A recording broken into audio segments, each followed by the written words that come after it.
النور لتنام،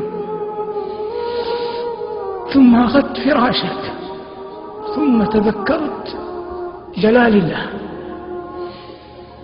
ولا سبيل إلى رؤية الله، لكن هناك سبيل للقيام بين يديه. فعدت للنور وذهبت إلى مكان وضوءك فتوضأ، ثم وقفت تقرأ القرآن، ثم سجدت قسما بمن أحل القسم، لا يوجد شيء في الدنيا من لذة أعظم من لذة السجود.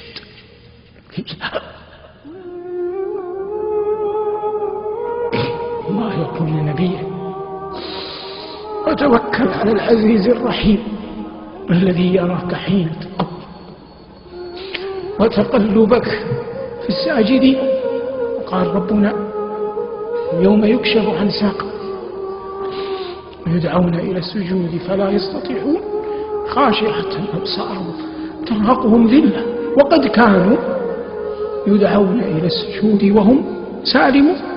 أنت الآن تدعى للسجود وأنت سالم، فحتى تستطيع أن تسجد يوم القيامة اسجد في هذه الدنيا اختيارا وأنت تريد وجه الله.